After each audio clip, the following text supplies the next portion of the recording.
Hello, everyone. My name is Cynthia Ruiz. I am an author, I'm a professor, leadership expert, executive coach, and a proud Cherokee woman. And I'm joined by Abraham Bearpaw today. Talk about yourself, Abraham. Good morning, everyone. My name is Abraham Bearpaw. I am a Cherokee citizen from Rocky Mountain, Oklahoma. I currently live in Hemet, California, and I'm a family perseverance manager for a tribal TANF program. I'm also a motivational speaker and a cultural activist. What I mean by that is I use our Cherokee culture to teach families, lessons that they can pass down to their kids, how to walk in balance, stay away from drugs, alcohol, and use the things that are built into our culture, um, as protective factors. So thank you for having me. So we're so excited to be here today because we're just about to launch the second edition of Cherokee Wisdom 12 Lessons for Becoming a Powerful Leader. Now, I originally published the book back in 2016, 4 years ago. And at that time, I had a great response. I did 75 interviews, podcasts all over the world. And now, as I'm doing the second edition, I felt it was very important to add the male perspective. Because one thing about Cherokees, we believe in harmony and balance. So by bringing Abraham in to partner with me, it provides both the male perspective and female perspective, which is harmony and balance. So I'm just so excited to be able to launch the second edition. And Abraham, what does the book mean to you? I'm just really excited. What it means to me is that to have an opportunity to pass down a lot of the teachings that were passed down to me. In my family, in Cherokee people, we come from a long line of really great leaders, really strong leaders who have had to call on their ancestors and call on the creator to get through some really tough times. And the fact that we're even here, I think, is a miracle.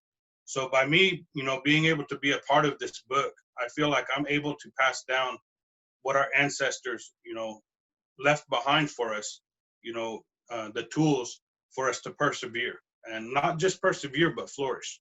If we look around now, to tribal people, they're doing really strong in the face of this pandemic that's going on.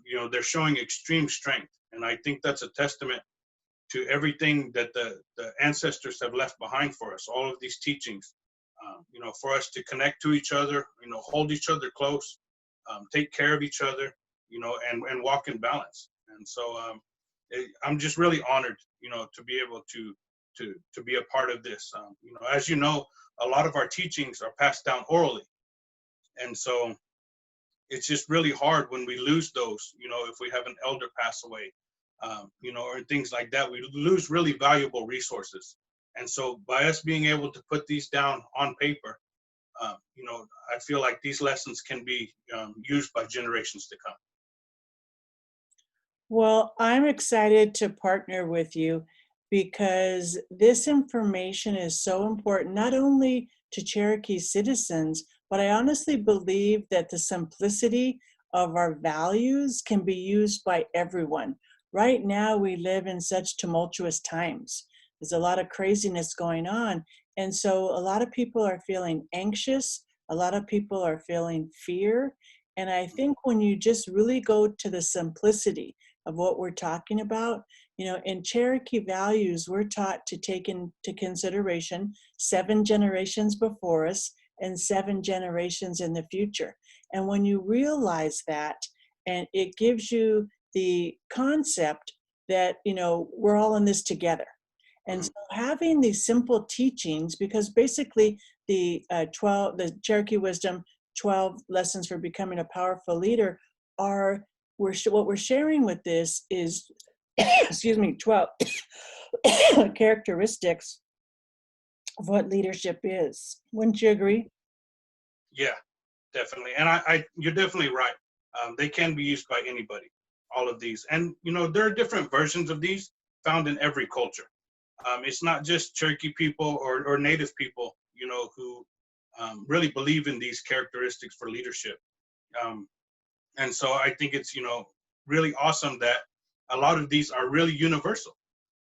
We tend to see our differences a lot, between our culture and other cultures, but there are really a lot of similarities. And I think if we focus on those similarities, it can really help bring us together. Well, one of the things we're taught as Cherokees is that we are one. We're connected to everything that has ever been and everything that ever will be.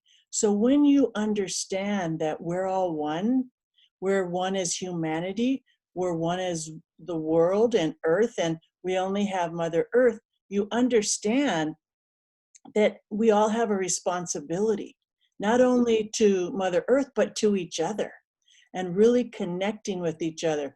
So I am just so excited to be able to share this information. Now, Abraham and I had much different upbringings. I grew up in Los Angeles in an urban environment, and you grew up in Oklahoma. Tell me about that. It's really beautiful where I grew up. It's an area known as Mankiller Flats in Rocky Mountain, Oklahoma. Um, Back then, we considered it like way out in the sticks. Now you can get there pretty quick in your car, but when you're little, it just seemed like when we go into town, for some reason, seemed like it took forever to get into town. And we actually didn't go into town too much. A lot of people, once a month, once every couple of weeks is actually, you know, the only, time you really needed to go into town for groceries and stuff. But yeah, it's a really beautiful place. A lot of really good people. I love my upbringing. I love where I grew up. And so I'm excited to be able to, show the youth who are growing up there today that, it's possible to go out, achieve your dreams, travel the country if you want, write books if you want. And, that's why I'm really grateful, is because I had people who came before me. When you're sitting there in the country in Rocky Mountain, Oklahoma, it's really important for you to be able to know that there are other people out there paving the way for you. And so growing up, I knew I could accomplish my dreams because I saw other people in my family doing the same thing. And it's really hard, to not have much, but to put a really good life together, put a business together, write a book, run for office. These things, take confidence, take love for your people, because a lot of people don't like to put themselves out there, but they do it for a good reason. So really grateful. Well, in the Cherokee culture, prior to the Europeans coming over, we were actually a matriarchal society, and the women played a key role. And I have to say that one of my sheroes, which is a female hero, is your aunt, Wilma Mankiller, who was the only female chief, principal chief of the Cherokee people. I mean, how does that feel to, come from your blood? In your blood is, leadership. How does that feel? Uh, for me, it's really, I'm really proud and really honored. Growing up, I kind of took it for granted because, looking around, I'd sit at my grandma's table when they're playing poker. They like to play poker every time we got together. And I would just listen to them talk politics. My family was very political. Everybody, not just my Aunt Wilma, everybody was very political. And so, I could just really hear all of these really intelligent, strong people with very strong opinions, just going up against each other, while they're playing cards. And so it was just, it's really gave me strength. I felt like I carried strength in my heart because, these are people, my Aunt Wilma, my mother, my aunts and uncles, some of my cousins, they went to Alcatraz during the takeover of Alcatraz. And, that was a scary time, to get on a boat and go do that and not necessarily know what's going to happen to you. My Uncle Richard Mankiller, he went to Wounded Knee in the 70s to go help out up there. And, when my aunt ran for office, she said that she faced more discrimination as a woman, than she did as a Native. And I remember, they had to put lights up, at their house. They had people coming by, Just people being really ugly to her and really challenging her, on her leadership abilities, and only because she was a woman. And so, to see her stand up in the face of that kind of adversity, and she always really just brushed it off. Like, you never saw my aunt get rattled. She was never really rattled about anything. And so, and that's where I get, the term walking in balance from, and she got it from our ancestors, is just watching her, and watching others, deal with all of this adversity, but just kind of stay in the middle of the road. Never got too up, never got too down, but just kept going. One of her favorite, things to draw on is the strength of the buffalo. Mm. And just she always, just reminded me that, like, no matter what storm's coming, she just kept going. May not be the fastest pace, but she would just keep going into that storm.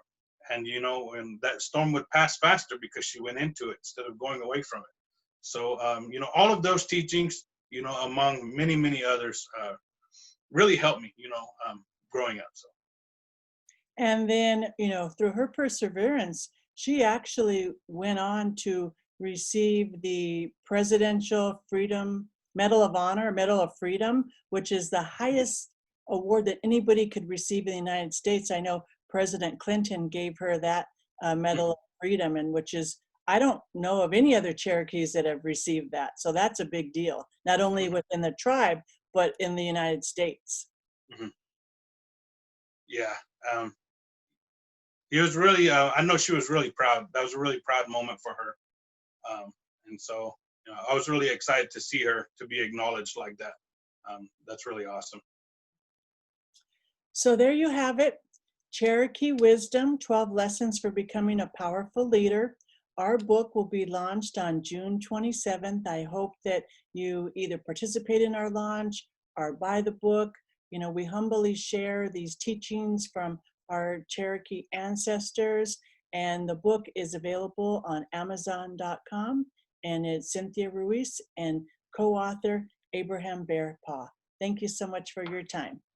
Wado. Thank you.